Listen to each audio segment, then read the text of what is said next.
The Bible is the most widely read book in human history. But what if parts of the story were never meant to reach you? For centuries, whispers have circulated among scholars and historians about ancient writings that were once known, once studied, and then quietly pushed into the shadows. Not destroyed but removed, forgotten by the mainstream, yet preserved in dusty manuscripts and hidden archives. One of the most mysterious of these is the Book of Enoch. The Book of Enoch is not just another old religious text. It is a work so controversial, so strange, that most modern Bibles do not include it. And yet, in the ancient world, it was widely respected, even quoted. Yes, quoted. In the New Testament itself, the Book of Jude contains a passage that directly echoes words from Enoch. That means early believers knew about it. Some even considered it scripture. So what happened? Why would a text once valued by early religious communities be left out of the final biblical canon? To understand the mystery, we have to go far back to a time before the Bible as we know it was formally compiled.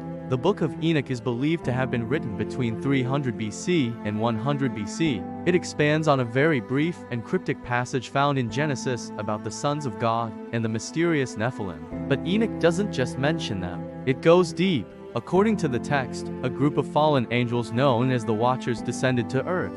They taught humanity forbidden knowledge, weapon making, sorcery, astrology, and secrets of the heavens. What followed, the book claims, was corruption on a massive scale. This is where things start to get uncomfortable, because the Book of Enoch presents a much more detailed and much darker backstory to the world before the flood than what appears in Genesis. It describes cosmic judgment, imprisoned angels beneath the earth, and visions of heaven that read almost like something out of science fiction. For some early readers, this was profound. For later church authorities, it was problematic. By the 4th century AD, as church leaders worked to standardize the biblical canon, many texts were evaluated. Some were accepted, others were rejected, not necessarily because they were fake, but often because they were considered theologically risky, too speculative, or not universally accepted across all churches. The Book of Enoch fell into that second category, except it never completely disappeared.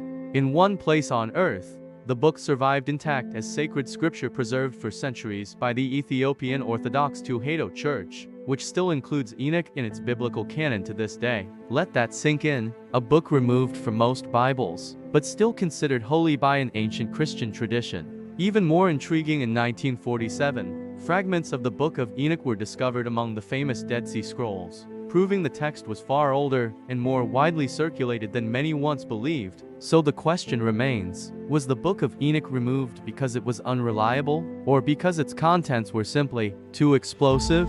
Today, the book continues to fascinate historians, theologians, and mystery seekers alike, not because it replaces the Bible, but because it opens a window into what ancient believers were reading, fearing, and trying to understand about their world. And sometimes, what gets left out of history tells the most interesting story of all.